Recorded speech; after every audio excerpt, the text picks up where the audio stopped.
Have you ever heard of a company so powerful, so secretive, that it's been called the God's Eye View for intelligence agencies? A company that helped find Osama bin Laden, predicts battlefield outcomes, and manages the data for some of the world's largest corporations. Today, we're pulling back the curtain on Palantir Technologies, one of the most enigmatic and influential software companies on the planet. And we'll also dive into the life of its equally unconventional CEO, a man who looks more like a philosophy professor than a tech billionaire, Alex Karp.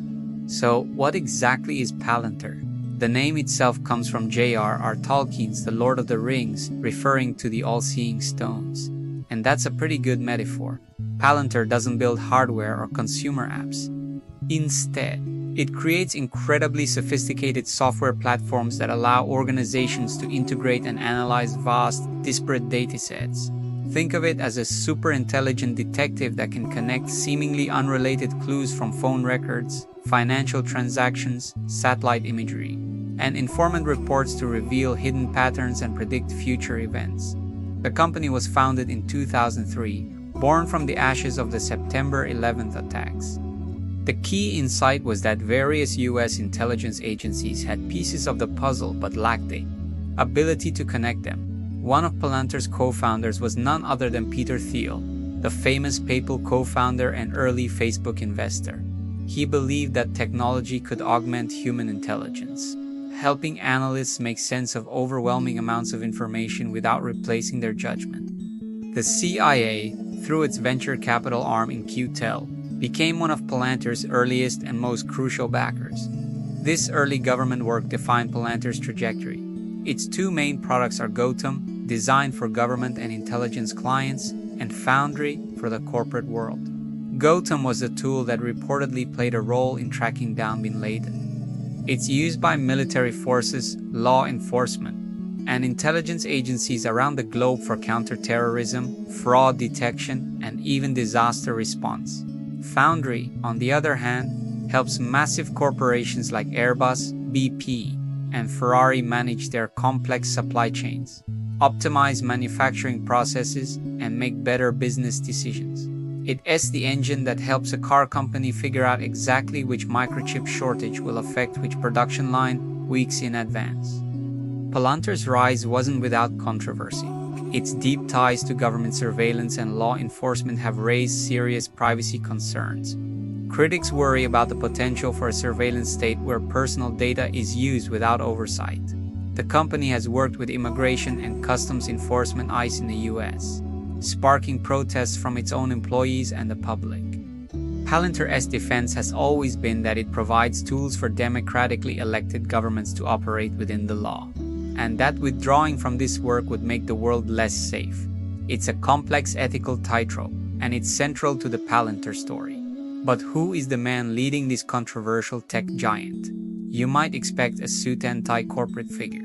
Instead, you get Alex Karp.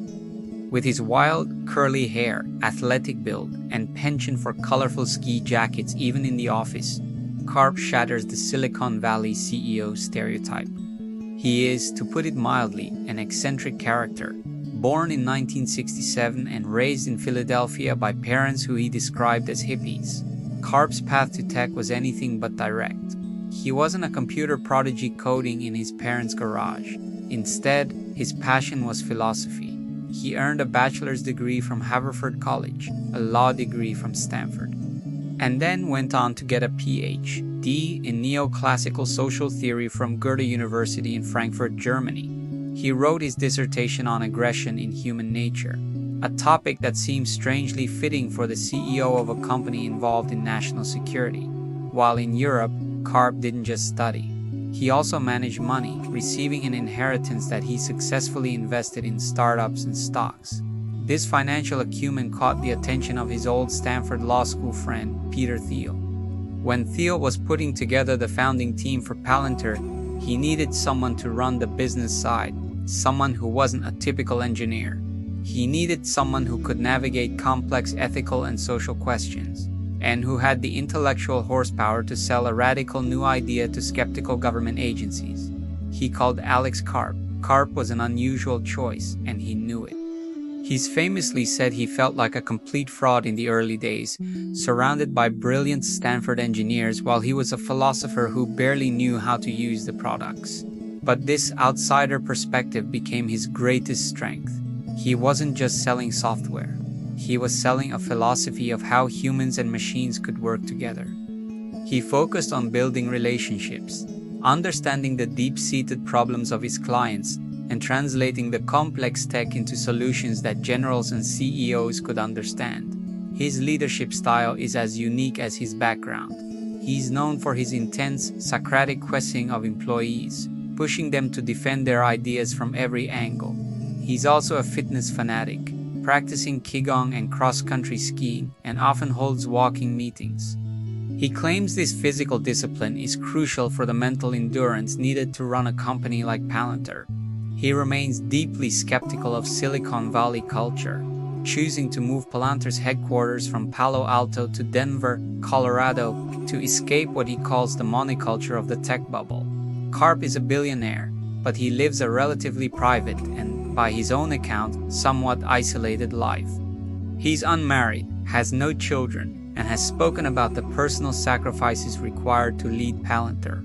His focus is singular: ensuring the West, particularly the United States, maintains a technological edge over its adversaries.